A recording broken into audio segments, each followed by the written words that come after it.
bunch of misfits I ever said either. Good morning, Misfits. You are tuning into another episode of the Misfit Podcast. On today's episode, we are going full open preview.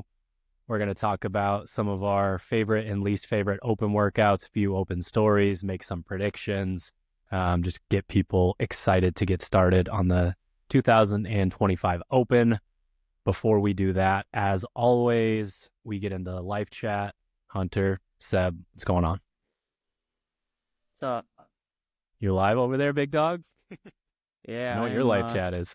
Yeah, I'm on the tail end of a pretty gnarly, I think just based on Google, is like a norovirus type thing, basically like a 24-hour stomach bug. But yeah, over the course of realistically like a 2.5 hour period, I went from I can't wait to go home to there is nothing in my body as I'm throwing up outside the gym, not as a result of exercise. So yeah, first time and I'll maybe ever, actually definitely first time ever I've had to like cancel a class. Luckily there was only 2 folks getting ready to do some box squats. And then went home, proceeded to complete the emptying process. Yep. And I'm tracking. Yeah. Just bad, just a bad time. And I don't get those too often. We were just talking about it a little bit, but yeah, I haven't had sickness induced vomiting since I got food poisoning in college, which courtesy of the VMI mess hall, which is to be honest, the fact that only happened one time is a fucking miracle. But oh shit, there's this dude on Instagram that is like a chemist and he tests water from fast food restaurants. Bruh, you don't want to know. Like, he went into an Arby's and just got water and was like, you want to, like, when you do it in the Petri dish and you like do the culture, you want like, I think each dot is like 100 or 1,000 bacteria. And he's like 5,000, it's either 500 or 5,000 is like pretty high. And he was like, there are 50 dots on this. And it's just like, fuck, you could get like crazy sick literally from just getting water from a fast food restaurant. Like fucking bird flu's having a fucking after party. Yeah, it was terrifying. It was like, are you interested in this? And I'm like, yes and no. Yeah, I don't want to know this shit. Then again, I don't remember from the like last time I'm gonna get a the fountain. I can't imagine it's like not like the ice. bathroom. The ice was just a little bit worse than it was supposed to be, but the water was bad. So they don't like clean their water lines, basically. And it's funny because he puts like legal disclaimers in there. He's like, I'm not saying this is Arby's. I'm saying it's this Arby's. And then he like brought up the protocol that they have for cleaning the machine and everything. And it's like, if they don't do this, then it doesn't matter. But I was like, God, I don't like this. I don't like this at all. It's a cup of water. Like this, but I don't. Yes, exactly. I don't need to know shit like that. Like, I'm good. Seb, what you got? Hey, boys, made my trek to Portland, Maine this morning. So just arrived a few minutes ago. Just excited. I came to see Hunter, but Hunter didn't want to see me, so he stayed home. Yeah. He made up this whole elaborate story. Makes sense. Yeah, I remember like an hour and a half guy. I remember the old days of, so I would work my construction job and then do a shot of espresso and sleep for 30 minutes and then go coach the evening classes at the gym. And I remember those days where you were at the gym for consecutive classes and you knew that you were going to be sick the next day. And it's like building and you can feel it. And you're just like, it's really hard to pay attention. It's really hard to like coach a good class. So like, that's what I was thinking of. This is like a couple of coughs. You're like, oh, no, don't do this to me. Yeah. All right. So I have a couple of updates for our longtime listeners. So I think I talked about being sick on one of the episodes, didn't I? I don't fucking remember, to be honest. Or at least you guys missed an episode a week and a half ago after traveling home. Your boy weighs 188 pounds as of this morning. That's down 1 pound from the sink yesterday. Down 1 pound, yes. So that's a problem. I talked to you guys about how my cardiovascular markers on my blood test weren't fantastic. So I've made some changes in the way that I eat, and I don't know. I mean, I've been keeping up with calories. I don't know if it's because I've been focusing on keeping like the fiber higher, like digestion piece there, that kind of thing. Protein's definitely really high. Burn more calories digesting protein and probably digesting fiber than anything else. So I gotta get to work. I gotta get to work a little bit. What I will say though is I talked significant shit on one episode about ground turkey. I've been working on it a little bit. I've been working on how I cook it, what I do. So like I will basically like you can get those. Yeah, you know those spice packets that have like a thickening agent in it. So it'd be like taco seasoning or fajita seasoning, whatever, that kind of thing. So one batch I did that, and I reduced down a ton of chicken bone broth in it to like get a little bit closer to that like demi-glaze kind of like a real reduction, like you would in like a meat sauce or something like that. And then I did it longer with the seasoning packet to kind of thicken it up a little bit. That went pretty well with rice. So, like, I don't know, I'm just literally just eating chicken like nonstop. And when I have time, I make tuna steaks. And then the other thing I did was the same thing basically as like a fake bolognese. So I did ground turkey, reduced the stock way down, little bit of red sauce in there. And then I put a ton of olive oil in all my stuff to try to help with those cardiovascular numbers. So I'm coming around to it a little bit. Still not beef. It just ain't beef. I was gonna say, it sounds like you're limiting red meat.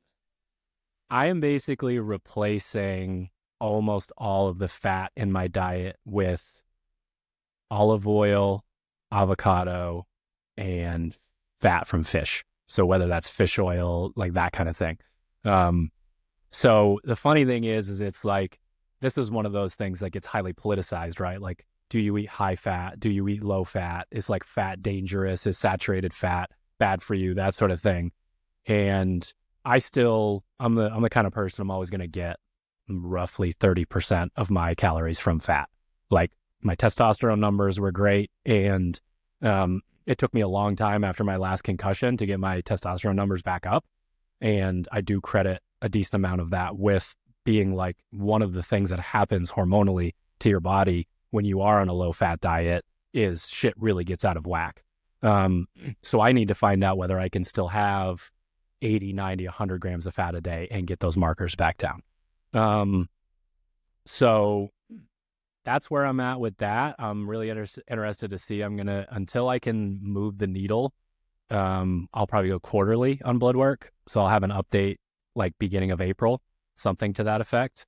And then that segues very easily into 11 rotations through Project Lollipops. I have finally failed a rep. But did I fail the rep because I lost 19 3/4? Is this your 19 3/4 bench press? This was 3x10. I started at 90, 95 pounds, 100 pounds. And 10 weeks later, I was at 130, 135, 140. And I hit that for strict press. And then this week I hit 130, 140, and then got 8.5 reps at 145 or 135, 140, 145. The funny thing is it doesn't seem to be as much about when I'm like warming up that like I couldn't do 145 for 10.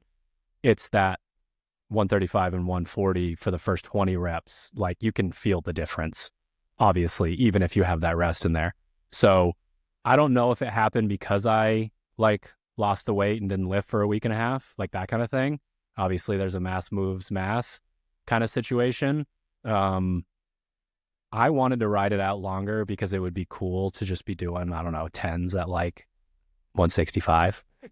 But that means I get to rewrite the program and I'm not repeating the same 3 sessions over 11 times. So that makes it fun for me. Do you think it would work if you did the session in reverse? If you were like 145, 140, 135 for someone with your like muscle, with having the juice for that first set? Because you could obviously probably do it then. Yes, but I would probably only do drop sets for someone trying to gain muscle or someone in the opposite situation as me. Because the thing that I am missing is the ability to do that. So my mind goes to like, what can't you do? Try to improve that. And I can tell you, like, I had a couple in the middle, 110, 115, 120, that were actually kind of challenging. So I made it further than I thought I was going to. I hit 170 for 6 on my 5s. So basically now what I'll do is I'll go 4s, and then I'll go 8s on the volume stuff. And I'll back up a couple of weeks so that I do have runway again. Like, one of the reasons why this works is because I did start at my 5s were at 110 through 125, and my 10s were at 90 through 100. And like, I got myself some runway on moving the barbell, moving it with some speed, like that kind of thing. And the speed days in there, and honestly, I just keep rotating it because it works. There's some West Side, like people that are obsessed with West Side barbell that will do like a drop set vibe. So they'll do like 3s, and then when they feel like they're slowing down, they go to 2s. But for me, I've just been basically going like 115 to 130, like on sequential weeks. And then I just turn around and start either at the same number or one session higher, like that kind of thing. And it just keeps working. So I don't know that I'll change that, but I do get to change my accessories and stuff and some of my rep schemes, which I think is like part of what keeps someone doing well in training, is they don't get bored of what they're doing. Sure. Yep. All right. Before we get into the open preview, we got a few housekeeping items here. First one, if you would like to be read on the Misfit Leaderboard weekly in our open review podcast, and you want to be entered in to win weekly prizes, that will include a gear pack with our new logo in the final week, which will be exciting. Use the hashtag Misfit Athlete. A lot of you already have. The leaderboard already populates a decent amount of people. But hashtag Misfit Athlete, do that in your games profile.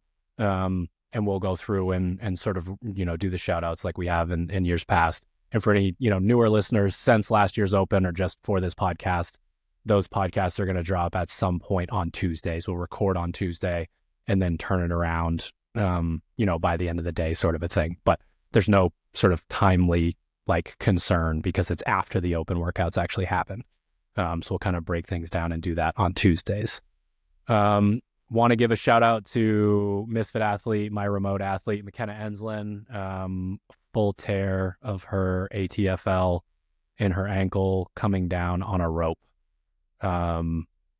Brutal timing, obviously, just this past weekend leading into the open. I've been talking with her, talking about what we're going to do about it and what we're doing for grip strength and pressing and bench. And fucking asshole Ryan McKay did beat me in the cube test while sitting down on a box on the ski erg. There are ways to move the needle in all situations. And I think we all kind of know that deep down. Some people that shy away from it, either need a break or they're down in the dumps about it.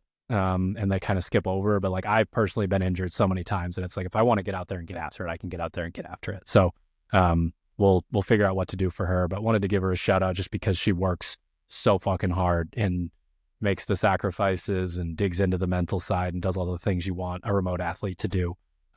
So she'll bounce back stronger from this for sure. But wanted to give that shout out because, man, that fucking timing is just not the easiest pill to swallow from the athlete perspective for sure. Yeah, that sucks. Upcoming programming. This one will jump out at people. We've made this announcement a decent amount of times. We're going to send some emails out about it. I'm going to record a video on it. But semifinals prep for athletes who are trying to peak for online semifinals starts on Monday, March 10th. So that means that you will start semifinals prep during week 3 of the open. The schedule is a Tuesday, Wednesday situation to start, or I guess you could do Monday, Tuesday, rest Wednesday, and then do Thursday, Friday, Saturday for your training. That, your 2 on, 1 off, 3 on, 1 off is up to you. But that does start then. So if you are a subscriber and you are trying to peak for that, make sure you get in touch with us. And again, there will be more content related to this, but get in touch with us and we'll give you a discount code to get 100% off the program. The program will be for sale for everybody in our marketplace. And it's a 7-week peaking schedule to get you there. But if you are already a subscriber, it will be free for you. So make sure if you're trying to peak for that, then you let us know. Off-season block number 1 starts on March 24th. So basically 1 week of sanity checking post-open. And then we jump into the world of strength bias, conditioning bias. Got some really cool stuff, and I'm excited to do that podcast to talk to you guys about what's changed there. But just sort of keep your calendars circled there. And then Hunter, when does the next Misfit affiliate phase start? I believe it's right around the same time. Yeah, I think we synced up the time. Yeah, the last day is March 22nd. So the 24th, Monday, March 24th will be the start of that phase. And that's the last phase of the 2025 kind of training season before we recycle back to basics sort of deal. I've got a name idea for it. It's a deep cut. What I will tell you guys right now is it is very much a jack of all trades, master of none type of phase. Like, we've been leaning into very specific things for a while, and we're going to get in and get after it in a very GPP kind of sense. And you can get a 2-week free trial on StreamFit, SugarWOD, PushPress, all those places. So make sure you go check out our affiliate programming. All right, Hunter, trip down memory lane here, little bit of shit talking, a little bit of predictions, all that kind of stuff. Do you have any stories that come to mind relating to the Open? When you think about the Open, neither competing or coaching, is there anything that really pops into your head? Yeah, there's a lot of coaching ones, but the coaching ones are like sporadic and spread out quite a bit. So I plucked one that when I saw that prompt, I was like, this is the one that stands out the most. It is about me, which I don't particularly like, but I think it'll be a funny story for all right. People we can get through this. Empathize with. Yeah. So 2014, the year I qualified for regionals, the Open was 5 weeks long. Be curious to know how many listeners to this podcast have never experienced a 5-week Open, but lucky you. I'm going to be talking about a 7-week Open, so go ahead. Okay, yeah, fair enough. Yeah, fuck. 14 point, and so context, a little bit of context for this. This was going to be like my best opportunity to qualify for regionals. I was getting ready to, like, literally during the 2014 Open, I actually did the first 2 workouts in Maine. I did the 3rd workout in New York City, and then the last 2 workouts in Virginia, kind of at the start of my time in the Marine Corps.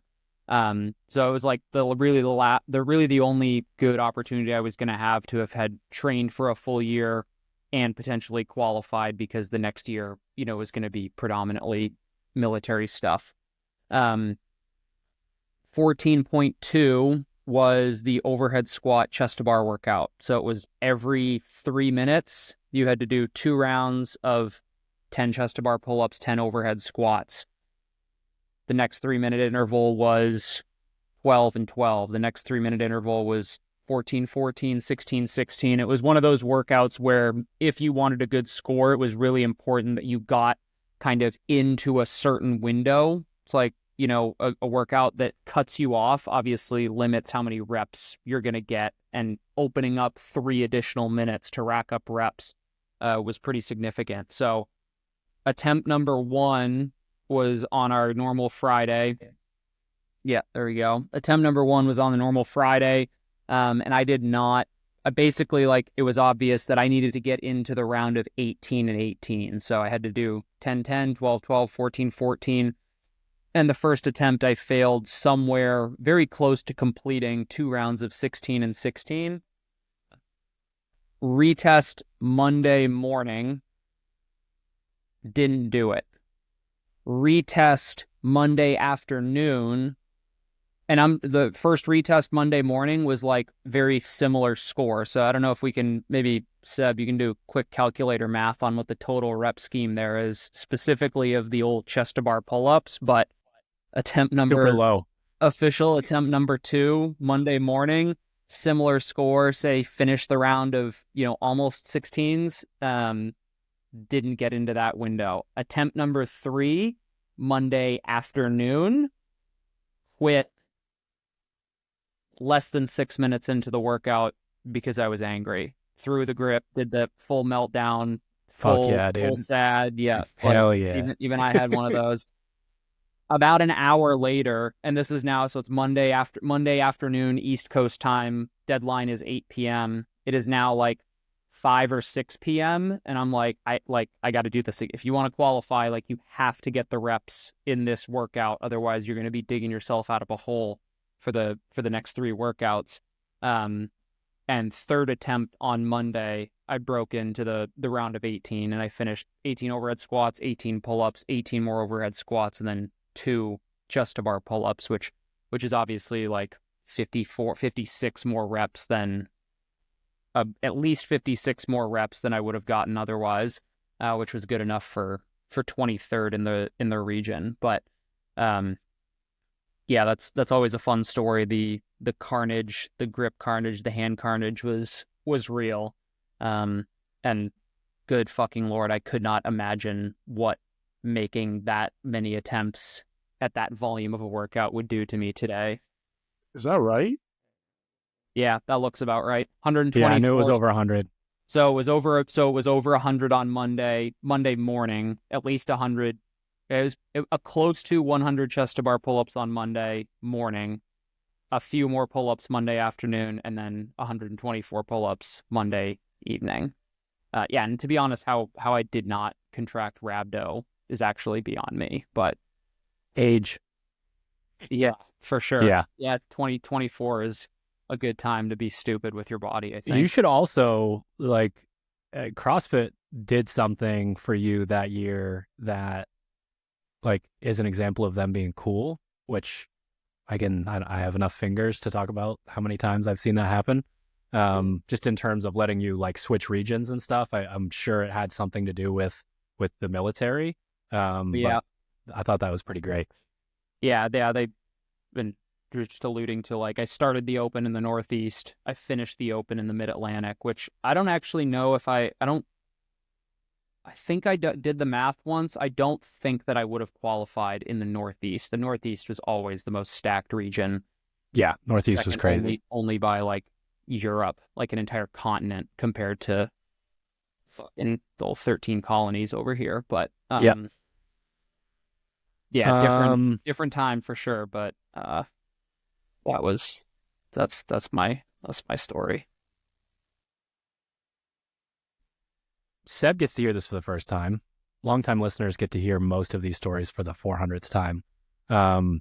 But it's like the story is a seminal moment in my career from like 1,000 different angles. So CrossFit partners with Reebok 2011. They start the Open. They create the whatever games.crossfit.com. I can't remember exactly if that was the link or not. And the idea was it was going to be 6 weeks. And that was going to feed people to the regionals system. They actually had the regionals for us at Reebok HQ back then. And the first workout that was programmed was AMRAP 10 minutes, 30 double unders, 15 power snatch at 75 pounds. And the CrossFit MF was in my garage. I opened an affiliate in my home. People were pooping in my bathroom, using all my toilet paper. It was weird, but I was in my early to mid 20s and didn't care at the time. So that meant that when I wasn't working, I could go into my garage from my bedroom, my living room, my kitchen, my dining room, and just go work out whenever I wanted and had basically anything that I would need. And back then you could do the like same thing. You could video your workout if you didn't have a judge that was there for you. So that workout comes out and kills me, like absolutely murders me. Like basically went from like, I know everything about being an athlete and coaching to programming to within one workout, I know absolutely nothing and I'm a fucking idiot. And it's just, you know, obviously now on paper, athlete IQ, coach IQ, you can see how something like that wouldn't be that fun. Bouncing back and forth like that's like Randy plus 300 double unders, you know, or more than Randy, double Randy plus 300 double unders. Yay. That sounds super fun. The website crashed for score submissions in week 1, and they extended the window 2 weeks. So 11.1, 11.2 didn't drop until 2 weeks after.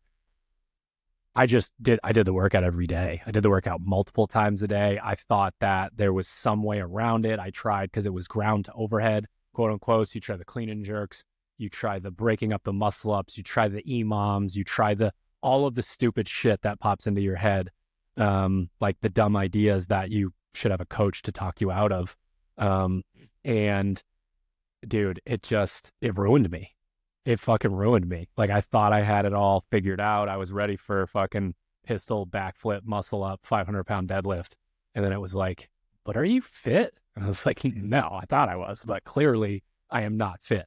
So my mind went 2 places. It went there because that was just such a moment for me and figuring out like a lot about coaching and programming, and then whether I was actually an athlete or not. We'll get to what happened a year later that solidified the decision to not be an athlete anymore. And then the other spot is just, do you remember how crazy the Open was when it was a feeder Remember system how crazy the people were? 40, 50, 60 people going to your regional? Yeah. Like, it was like fucking oh my, wild. dude, the stress was It was crazy. the most stressful You could cut that shit with a month and a out half at is an in the air. affiliate during the CrossFit Open. It was Oh my like, goodness, Jesus dude. Christ. Yeah, it was crazy. And it's like, I can think of so many different examples. You know, the first time someone like Caroline just goes out there and lays waste to a workout and is like truly on like top of the world scale. Austin's redoing a workout and there's like a perfect photo of him projectile vomiting this like greenish brown substance. It looks like it's from a movie where they do the thing where they like it's in their sleeve. Like it's bad. The Exorcist. Yeah. I'm gonna post that photo if I can find it, and I know that I can find it. So just thinking back to those examples, the like, you know, you're lifting PRs, you're like the moments when an athlete somehow can do 99.9% of the workout and then their body fails and they can't do a thruster or a double, like just all these different Jump. Yeah. Oh my God, it's crazy. So like there's part of me that I don't think recreating things like that is even possible, because we've tried it in our own ways at Misfit Athletics to recreate the past. And it's like the world changes, the way that people communicate changes, media changes, like so much of this stuff is so much different. It's not really grassroots like it used to be. But yeah, that's definitely where my mind goes on the coaching side. It was just so fucking intense, so crazy.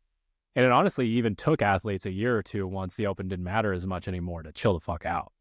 I was like, I tore everything in my shoulders and my knees and my back and my hips. I'm out. And it's like, hey, as long as you do this workout, you will advance. So how about you fucking take it easy? Like, how about we calm down a little bit? All right. Now we are going to go through some quicker hitters. Could have some more stories built in this. Favorite Open workout of yours from the athlete point of view? Yeah. So it was more after the fact. I think I did pretty well in the workout the first time. This is based just on performance, but ability to do the workout well was the 55s. 55 deadlift, 55 wall ball, row, handstand push up. One of the first, let's see, when was the first? 2016. Yeah.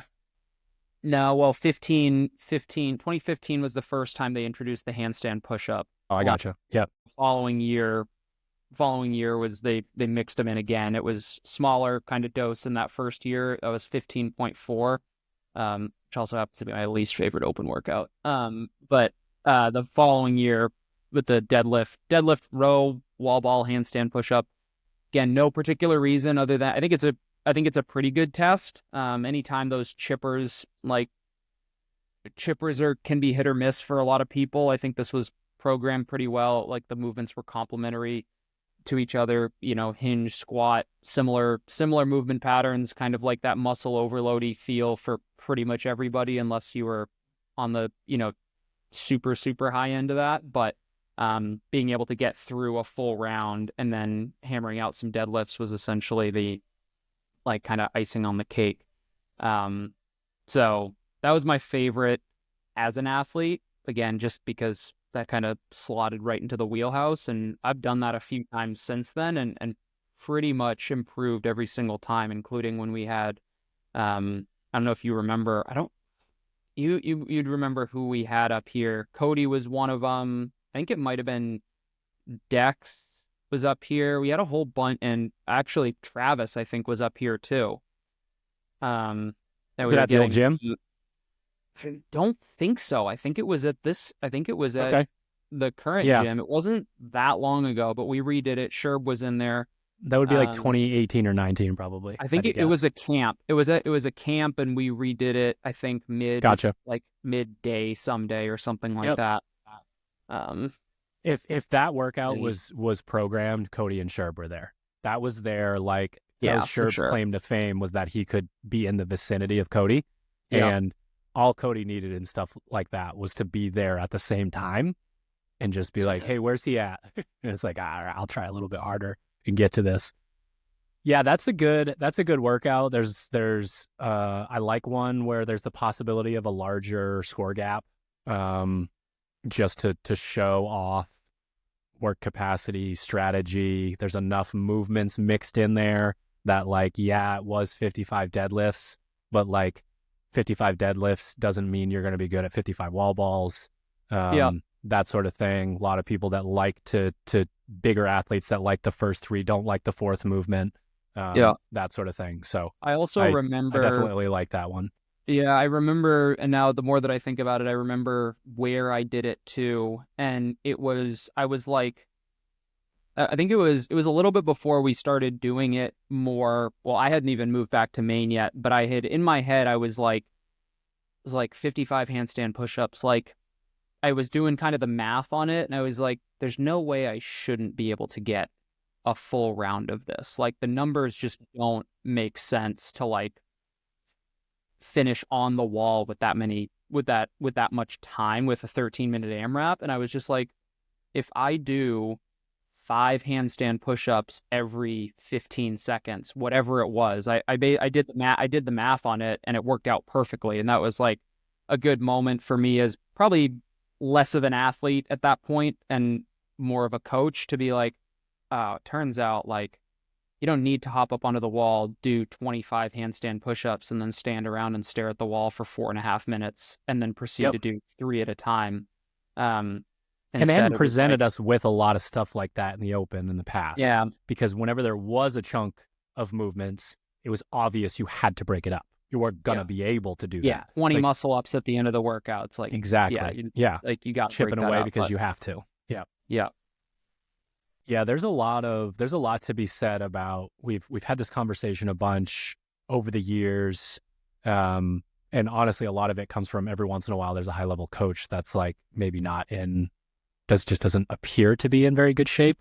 And it's do you want to learn from this person? And of course it's possible if they're a high level coach and they have success, but a lot of the stuff you learn as a coach comes from training. You have those moments yourself, because so much of coaching and programming and thinking about stuff within our space is theoretical. So having something that's where you're thinking outside the box and it's okay, that doesn't sound great. And then you try it and you're like, shit, that is the play. It's a rare instance when that's the right play for an upper body, endurance kind of a situation. But at that point in that workout, it does make a lot of sense. Yeah. All right. So I I got two. I would say that the definite winner is 13.3, which I don't remember when they redid it. 150 wall balls. How many double unders? Shit. 150. 150, 150, 300 double No, unders, and it then 30 was muscle ups. 150, 330. Yeah.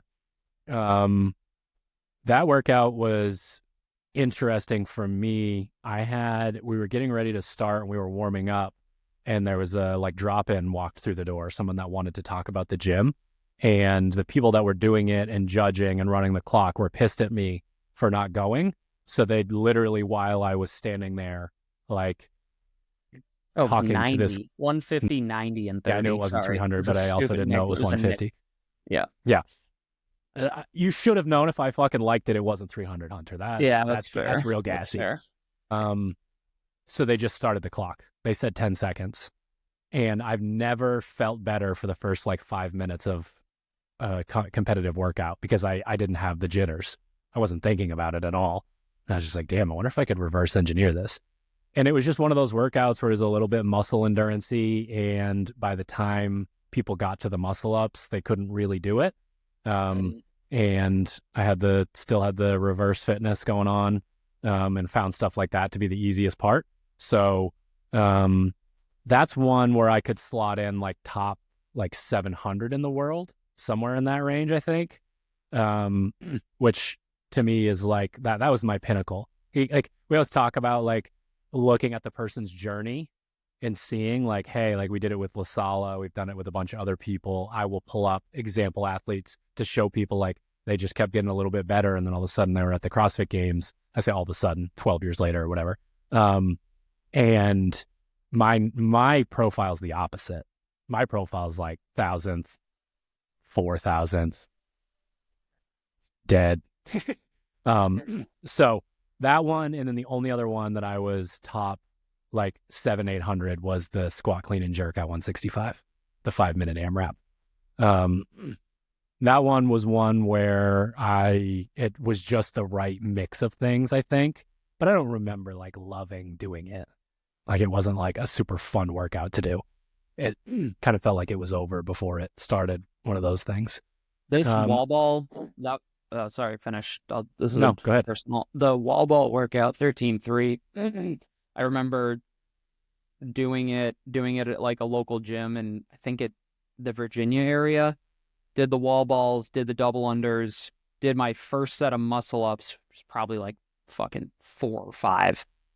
Realizing holy shit, my shoulders don't work after the 150 wall balls. And I came down off the rings and I completely bambied. I was like, oh, your legs don't work either. From as soon as I landed, my quads cramped from the wall balls. Be careful on the impact.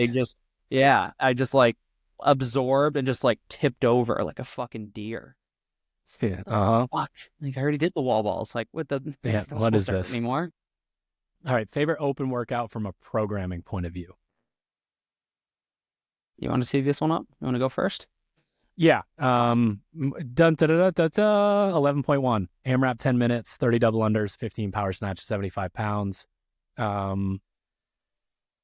Everything from how to write a nasty, thoughtful workout that has accessibility related to it, which is super important for affiliate programming. It's important for again, if you have an athlete that's been training, vested runs and deficit handstand push-ups and heavy DT and things of that nature, and then they can't go tackle these really simple things like this, their training is basically in reverse. So the idea of programming more workouts that are like this, but also how do you get an athlete better at a workout like this? Can we write a 20-minute AMRAP that's lighter on the power snatch and maybe has a third movement or something like that in it? Can we get into some of the aerobic running? At that time, probably reading the Maffetone method and getting into certain things like that. So it was just, for me, it's the midwit meme. Talk about it all the time on this podcast. The Cro-Magnon man, like Neanderthal, is on the left. He says AMRAP 10 minutes, 30 double unders, 15 power snatch, 75 pounds. the hooded man on the right, that's the genius, says AMRAP 10 minutes, 30 double unders, 15 power snatch, 75 pounds. And then the midwit has the 29-minute AMRAP of 46 movements, and there's 8 miles of running in it, and bleeding from your calluses is one of the like parts of it that has to be in it. So like arriving back at the beginning, that's what that was for me. The previous years did so many .com workouts that were just like that. They got me in shape that I didn't think I could be in as a human being, so much healthier. And then competition comes into my mind, and we need to overcomplicate this shit. And then your journey begins with go back to the beginning. Go back to the start. Yeah. For basically identical reasons, my favorite from a programming perspective was 14.5 and 16.5, 21, So 18, good. 15, 12, 9, 6, 3, thruster, bar face, burpee. Like, copy paste your explanation there, like super Oh, accessible. you like pull-ups? You like chest to bar pull-ups? I don't care. I bet you do.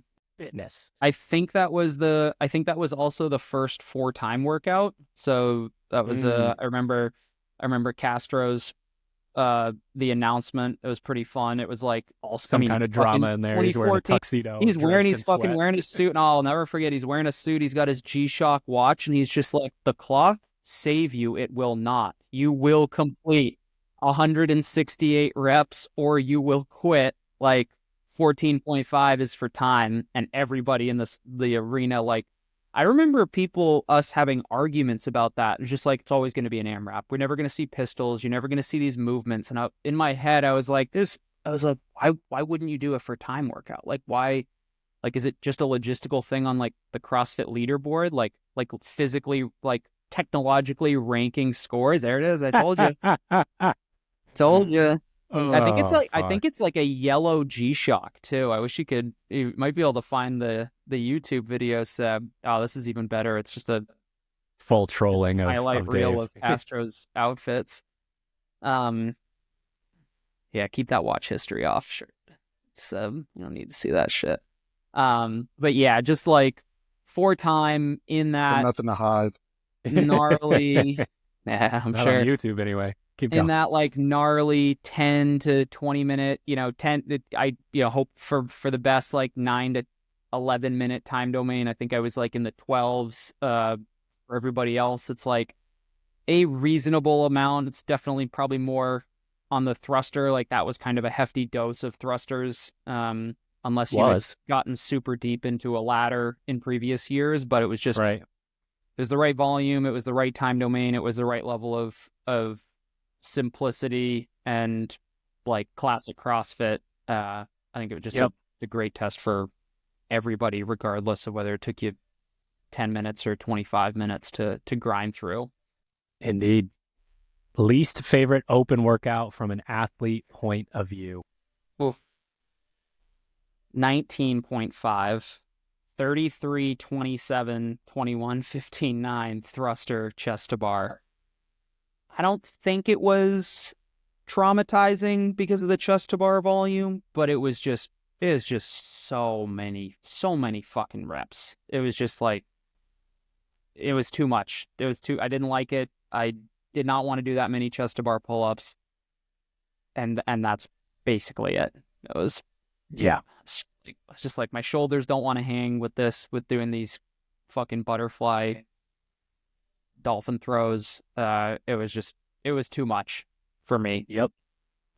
Yeah. And it was also like, that's like, thank God there was a time cap. I forgot there was a time cap, but like, for your affiliate athlete, it's like 33 thrusters and chest to bar pull-ups to kick that bitch off. Like, Jesus Christ. Like, come on now. We can make this hurt. We can make this hurt better. But that was too much for me. That was past my time. So much of me, like, the lens I was viewing that through was the best athletes in the world just crushing it, and me going, whoa, this sport is crazy. Yeah, that was Fraser Tia doing sets of 5, 6, 7 chest to bar pull-ups and unbroken Miami, or die. That's what you must do. Must be Yeah. unbroken at all times. Oh. My answer is the end of my CrossFit career, which is 12.1. Which is also 11.1. No, thank God. 0.1. I knew that was going to Yeah. be the answer. AMRAP 7 minutes, burpees to a 6-inch target. Another story I've told too many times on this podcast. I'll keep it brief. We were trying to figure out the best way to have the 6-inch target be something that was an afterthought. So not like a singular object that you jump up and touch that you have to aim for. So we found the lowest ceiling that we could find, which was in a room that was probably 300 square feet roughly. And we stacked horse stall mats Seems to generous. make it exactly the size that you needed to be 6 inches away. So you just went down, jumped up, touched the ceiling. We put 30 people at a minimum, maybe more, in that room, including the people doing the workout and judging the workout.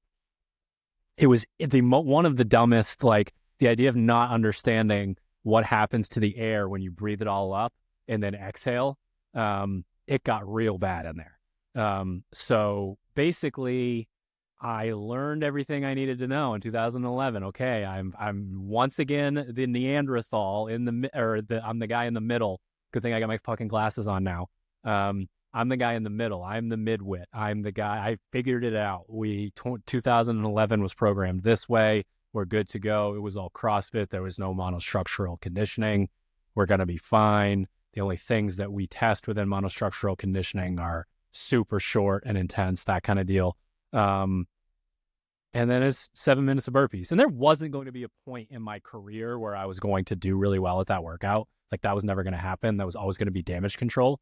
But 6,000th place is not really what you're going for when you're like, I almost qualified for regionals last year and I'm going this year. Like that was the beginning of the end right there. That was bad. And I definitely retested it. I think I might have done it 3 times. I definitely did it at least twice.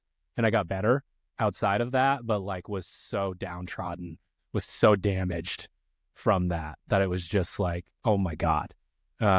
So yeah, that one was as cut and dry for me as it gets. Speaking of that, I took 6,000th place in 12.1 is how many athlete I figured it out. I'm qualifying 12.1 drops. I took fucking 3,000 points and I am now I am mathematically eliminated from regional contention. How many that year athlete was meltdowns? That year was crazy that because there was like require? a threshold in a lot of the regions where it was like, these people, they're going to qualify. Any workout you want, they're going to qualify. Lifting, monostructural, couplet, triplet, short, medium, long. And then the rest of them all had a dud. So the points just like doubled and tripled immediately because it was like, oh, this guy fucking can't do burpees, and this guy can't lift a barbell, this person can't do muscle ups, like that sort of thing. So there was like that chunk of people where it didn't even matter at all. And then it was like, is your damage control workout, like, can you game it enough to stay in the top 1,000 or whatever, like that kind of thing, top 1,000, top 2,000. Yeah. All right. I'll lead off here. Least favorite open workout from a programming point of view. Do you remember what mine is, Hunter? Do you know what it is? Because I've complained a lot about it. You've complained a lot about it. I also will say it's a time warp because I thought it was just a couple years ago and it was actually more than that. Like I couldn't believe that it was. No, I don't. 21. Was it the overhead walking lunge thing? No, it's 21.3. So 15 front squats, 30 toes to bar, 15 thrusters, rest a minute. Yeah. Okay. 15. That was close for me too. So the end of this workout was 15 front squats, 30 bar muscle ups, and 15 thrusters. So you rested a minute, did an easy unbroken set of front squats, took 6.5 hours watching people do bar muscle ups, and then an easy set of thrusters. It was a really, really weird workout. And I feel like they knew it because of the way that it got reprogrammed. no rest, ascending weights. Like I know it wasn't the exact same workout, but it was similar. With the double unders. Yeah. Like that felt like an homage to like, we can do this right. This ended with the complex, or was this a 1 rep max thruster? 21.4. Yeah. Deadlift, hang clean. Yeah. If you scroll up 7, click on 4. Is this complex here? Yeah. So 1 deadlift, 1 clean, 1 hang clean, 1 jerk. Open workouts are like so good for the reason that they're so good. They're so notorious for like, it's the one time when someone has the wrong strategy, but somehow holds on anyways. And you're like, I want a cardiogram of what just happened to this fucking human being. Like, or you do it right and it's almost even worse in a way because you're just thresholding for the last 30% of it and you're dancing that line. And this one was just like, a lot of people, unless you were like a genie on the bar muscle ups, just like drop the bar. We're like, okay, guess it's over. Like that kind of thing. So that one was just like, what is this? I don't understand what this is supposed to be. I remember I'm guessing the that tester was absurdly fit. That's the only thing I can think of. And even then, what were the muscle up sets? Like I watched some really fit people do it and they were like, yeah, no, this is what you think it is. Yeah, I remember looking at it and being like, is there a trick here? Is this like that sneaky front squat makes thruster like impossibly difficult or like super metabolically demanding? It was the first time I was like, no, like this workout was as kind of benign as it looked. It wasn't easy, but it was like, sure. Yeah, this was a total bar, just bar muscle up workout. And it kind of set like even your affiliates up for like, all right, you got to open up with 30 toes to bar. It's like, that's hard for a lot of people. 30 chest to bar, that's impossible for a lot of people. Yeah. Just like square peg round hole trying to fix it. Because if I was going to fix it for a competitor, I would descend on the reps. I would jump up on the toes to bar, jump up on the chest to bar. You know what I mean? Like try to make it 2 or 3 sets on the bar muscle ups, probably be 115 pounds. Like, so yeah, it wouldn't have worked as an open workout. Maybe that's part of it too. Yeah. Trying to force the idea of the skill increasing. That sort of thing. All right. Yeah. My least favorite 15.4, which is the first time they introduced the handstand push-up, 8-minute AMRAP. It was a weird rep scheme where it was like 3, 6, 9, 12, etc. handstand push-up. And then the clean was like 3, 3, 3, 6, 6, 6, 9, 9, 9 at 185, 125, 130, whatever the equivalent weight was. Yeah. It was just a fucking weird workout. I was like I just didn't think that was like a great way to introduce handstand push-ups. It's like a short, like immediately becomes a muscle overload type test for like pretty much everybody. If you're a monster at handstand push-ups, which like for people who were in the competitive space at the time, like that is like like you could rifle through a lot of those handstand push-ups. I don't know. I personally just didn't like the workout. I'm also not a big like power clean guy.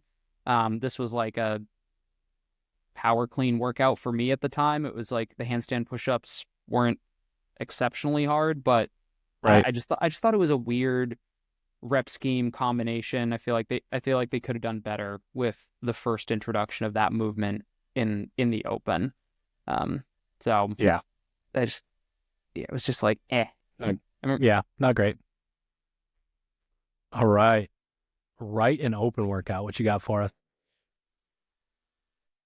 Every 3 minutes for 3 rounds, so 9-minute clock, 21/18 calorie row, 15 bar facing burpees, max thrusters 95-65 in the remaining time. Bruh.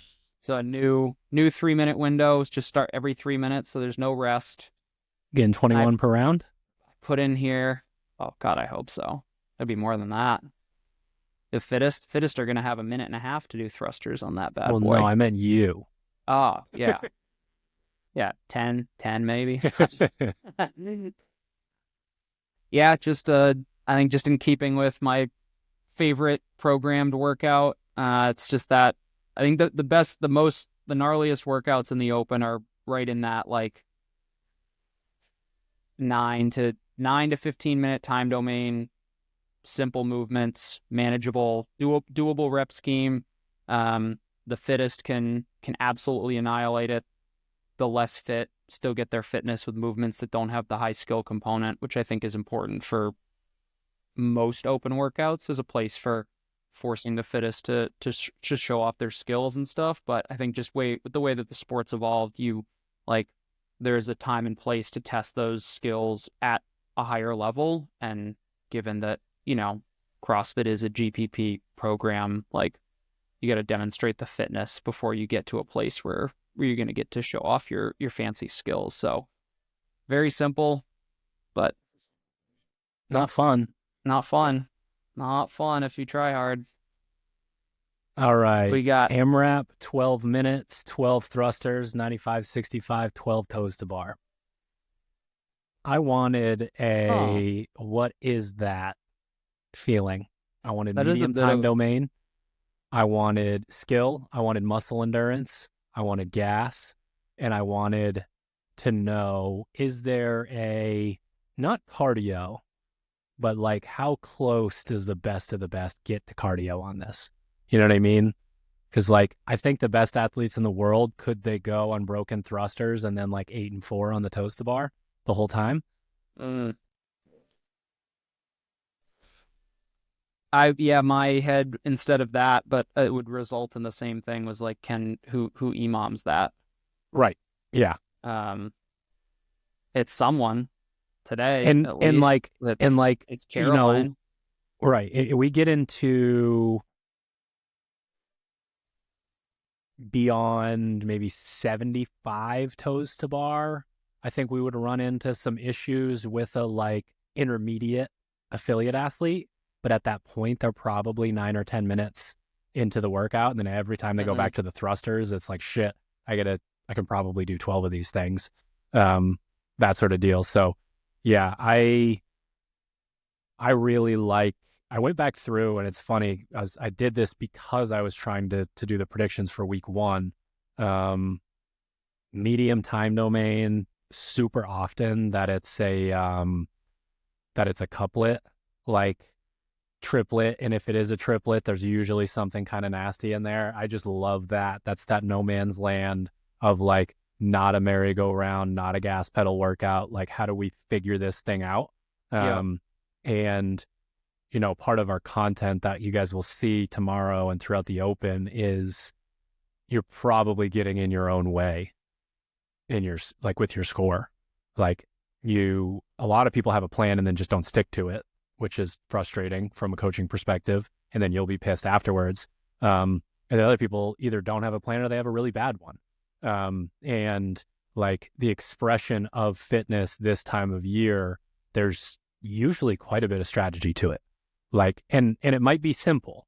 It might be a simple strategy, but like unbroken or die in a workout like this would be a fucking problem. Yeah, that I was gonna say, that workout is one that I want to pull out my lawn chair and grab a bag of popcorn and watch somebody who has the wrong strategy, or just a little too much adrenaline, just fit enough with just a little too much adrenaline. I'm gonna be like, this is gonna be fun for 3 minutes. Yeah, 4 rounds. That it's 4 through 10. Yeah, but then you still got 2/3 of the workout left, and you can't move. 4 rounds, finished with a 6-round score. Yep. Yeah. All right. Yeah, predictions. Those are good. Now, I was just gonna say, those tests that are like, that provide that question of like, how am I supposed to do? Like, it's the head scratcher because it's like, this is simple. Why is it simple? Right. Yep. Okay. Think about this for a second. Right. Yeah. All right. We are now going to predict what 25.1 will be. I have, in light of the workout that I just wrote, for just a workout that I would want to see, AMRAP 15 minutes, 20 dumbbell snatch, 50/35 pounds, 20 calorie row. Well, that's your prediction for week 1. Correct. What? Say it again. Sorry, I was thinking a retest, and I was like, that's not been that. 2010 20 guy, you weren't dumbbell, around. 20 You were even dumbbell, born. 20 dumbbell snatch, 20 calorie row. For 15 Easy. minutes. I liked the Ones that get hard. idea. Do you think the dumbbell snatch would ever get hard? Or are you just on the rower for long enough that they don't matter? I think it get hard just because of it's the same movement pattern for Right. 15 minutes. So I wanted something I loved the wall ball row, but it felt like very cardio-y, and I would have liked to seen that workout be a touch longer. Which is, I think, crazy to say for some people. But like, I wanted something with a little bit more gas to it. But like, part of what I'm doing is checking the movements they keep doing and like the style of like thing that they do. So I just figure, again, 4 or 5 rounds in, like, it's gonna be hard to keep your row pace up with those dumbbell snatches. 1-2 rounds in, gonna be hard to keep that row pace. Yeah. Fuck. All right. Well, my prediction, it also answers your last question, what is the retest? I think week 1 is the retest, and it's 20.1, 10 rounds for time, 8 ground to overhead, 10 bar facing burpees. This is the one where it was like power snatch or clean and jerk. Does it matter? What's your bar facing burpee pace like? I think it's just the simple couplet that kicks off the open, and is also the retest. What were times on that? I'm trying to remember. I feel like some people. I want to say Froning was like, I think he did it that year. He was the open announcement, and he was like 7.5. Yeah, I was gonna say that, like, but I feel like I remember like 9-ish minutes being a pretty good score. I remember doing this workout and people being blown away. I was like 8.5 minutes. I did very well in this workout. I mean, this is a fitness robot workout for sure. Yeah, that's because I could just do those burpees like that. But yeah, I think it was like in the 9 to sub 10. You were doing pretty good. I think Froning was in like the 7.5 mark. Open later. Yeah, 8:30 from Vellner.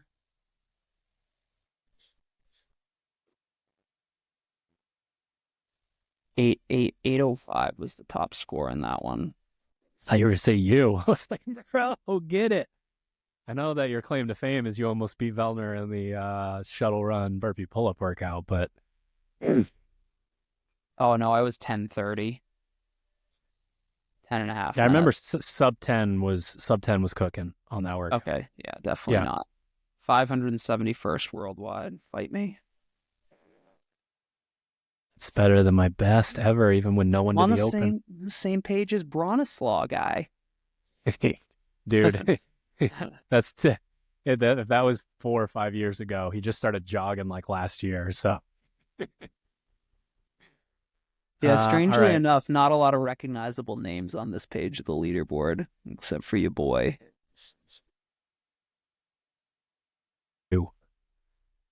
That workout, 1 to 10 to 1 deadlift, bar facing burpee. That workout. Oh, that was very close to my. I think that was my 8.5 minute score. Yeah, you were. That was one of your best ones you ever did. That was a good one. Yeah. That workout just is kind of, I don't know, it's something about it. It's crazy to see athletes of the caliber that I saw really fall apart in that workout.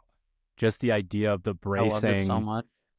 The bracing and the hip closing, like, really ended up being a huge factor. Like, it's just like tight hips. Like, people who have back issues think about like, oh yeah, tighten my hips up as much as possible. And then it asked me to gather and get a good position. And you know what I'm going to do?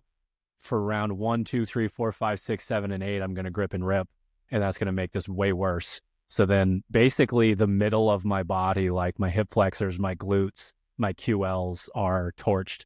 And I'm like not even halfway through the workout. So like, I remember just thinking about that and really trying to drive home, get people to like move with intention early. And I just think the rep speed is so fast and so smooth at the beginning that it was hard for people to do that, to get into those positions. I remember, I'm pretty sure I broke up quite a few of those deadlift sets when people, it was one of those You ones did. where it's like Yep. single digit reps. Like, why would I not go unbroken? It's like, well, I'll give you an idea of why you wouldn't do that. It's fucking Yep. 100 burpees that you need You beat to Sure eat. by a lot, and I think he either went unbroken or tried to. That was the year that Sure redid the workout and turned 6 different colors of blue. Remember? Yeah, I did that to him 7 or 8 times, but that was one of the best ones. That was a good one. Yeah, I tied Dan Bailey. Fucking 1 second behind Roman Krenikov. I'm just saying. Let the people know this was 2022. You didn't tie Dan Bailey in 2016. Easy guy, come on. What was your score on 11.1? Oh, you didn't do 11.1, or you've probably done it before, but I think I did 11.1 when it was 12.6, and it was not. I actually remember doing it also did you at EMOM the it like old, Dan Bailey? I know I remember doing it at MF, and I actually had a similar meltdown. Your cerebral meltdown was the equivalent to my physical meltdown during that workout. It was like this fucking 75 pound stupid barbell was like, it tricked you? Granted, by like 1 rep max is probably like 145 at that point, so it's probably like 50%. But yeah, that was not a good time. Based on that, I will give one more quick story. So my dad didn't really know a ton about CrossFit, but would like watch me compete and was just basically like, hey, why aren't you like going as fast as the other? Like, what is happening to you? Are you just standing there? And he came to the gym the year that they turned the all snatching workout into the snatching and burpees. Yeah. Do you remember that? That was 2017 almost, maybe? Yeah, that was almost, yep. I think it was 17.1. So as always, no, it was everyone 13.1. crushes me to the 165-pound bar. And then we get to the 165 and I start muscle snatching it. And we get done. He's like, huh, I finally believe you. So you really just can't breathe, huh? Like, that's really what it is. It's like, because no one else can lift that bar. Dropping gems left and right, Dad. guy. What a fucking beauty. And he would be like, yeah, my chiropractor's son takes arginine. I know you have asthma, so you should take arginine. I'm like, yes, I'll fucking pop in some arginine and some fucking nitric oxide and just get after it. Just get a pump going. Yeah, just plug a thank fucking you for gas the tip tank into from my your asshole. chiropractor's the fucking bro science son. God damn it. What a fucking beauty. Only Claire would come out with a complete insult followed by an exceptional backhanded compliment. It's like, wow, it really is that, huh? That's just what it is? Yeah, that's literally the whole sport. I thought you were lying about being stupid, but you're just fucking dumb as shit. I know I won the fucking Christmas Cup at the gym fucking down the road when no one did CrossFit, but things have changed. Oh, fuck. Good times. Good times. All right. So those were that's our song and dance that we did for you. That is the most fucking clickbaity, give the people what they want episode we've done in a very long time. But it is fun to go back through all that stuff and look at the workouts. I had a good time looking at the programming, and I love trying to figure out the patterns in the programming that there are. And then for my prediction for the retest, honestly, I just like ones where I think someone could show off their improvement in a certain way, and I didn't want to be predictable and choose another like a cardio, like a 20-minute merry-go-round workout where it's just like so-and-so is going to do so much better because they can hold an absurd pace on the movement that they're supposed to pace the workout with. So I'll be happy if it's one of those as well. If it's one where the scores are going to be similar, that's boring to me. Similar to like the initial test. Yeah. Like if the scores are jammed together, like the workouts where the leaderboards are really tight, those ones kind of bore me a little bit. I like seeing the moments where all of the elements that we preach throughout the entire year are brought into either a single workout or at least show up over the 3 workouts. Generally tend to do that as well. Yeah. Like it wouldn't surprise me to see like wall walks, double unders, like that sort of thing. I Again, I where thought it's about like, that one. I thought about I thought about that ladder for sure. And the funny thing is, like, we probably couldn't have found very many, like this is not like a hater type of situation. We couldn't have found very many workouts that weren't good. Yeah. Like, we pulled out 2 of fucking however many open workouts. There's been a lot of open workouts, and they're like very well thought out. They're just been my a rationale few is that I just don't like the workout. yeah. That's probably the best indicator that, like, on average, like, it's pretty well Sure. programmed. Yeah. Minus a couple. I was just blown away weird that ones. year that clean was that heavy. Like, that was surprising for sure. The one that the one that I workout that you picked? chose. Yeah, Yeah, that was surprising. A The weird deadlift workout. box jump one was surprising. That one got gnarly pretty quick that year. So I almost picked that one as my favorite. Talking about the ascending ladder. It's just tough in an affiliate. Like, it felt like a quarterfinals workout, even It though was quarterfinals tough. didn't Like, exist at that dude, point. Imagine, like, all that fucking weight change requirement. Now, like, thinking, like, logistically about that. Sure. The fucking Yeah. nightmare. That was the a wild one. I think that was my best ever open performance, but I redid it, and it was when we realized you could step up. You didn't need to jump. Yeah, I People were remember like that. box jumping and blowing up, and that was like, wait, you can step up or step down. It was just like, okay, I'll just do the stair I mean, we stepper haven't for seen 30 it in a seconds while. here. I want to, during this season, I want a return of the deadlift box jump. Like, that's a fucking such a good movement. And I know we don't bound anymore, so it doesn't feel the same. But, like, from a metabolic standpoint, if they were able to come up with today's version of the 21-15-9 with 315 and 30-inch box jumps, I would love to see something like that, something based on that. Because some of those old school combinations, like, they feel like they're around to stay, and then they disappear into the ether a little bit. And that workout was fucked. Like, talk about a spread. Austin Malleolo's 10 seconds and, like, second fittest person's 2 hours later. Like, there was a huge spread on that one. And there wasn't, I don't remember there being a good strategy if you saw that. Yeah, I think the strategy was do step ups. But as far as it was a weird. You couldn't in the regionals version I'm talking about, just the 21-15-9 the version. 21-15-9 now. Yeah, that was. You were either good at it or you weren't, because, like, people would, like, break it up, and, like, I don't know, that weight at that point was the kind of weight where it would fuck you up if you didn't get rid of it. In, like, enough time. Yeah. Man, I remember. Yeah, I remember the year they released that open workout, and everybody was just like goodbye everyone's shins, like. Goodbye What shins. year was that? Goodbye backs. 14.3. Yeah. The good old days. Golden years. All right. You got any final thoughts, Hunter? No. Looking forward to it. Chat about 25. Man, 25. As I was reviewing some of these final thoughts is that, Jesus Christ, I'm fucking old. Yeah, dude. Reliving the glory days of 2014 and realize that I watched you do sing 30 single bar muscle ups somewhere down the old rig. What feels like 6 months ago. That's 4 years ago.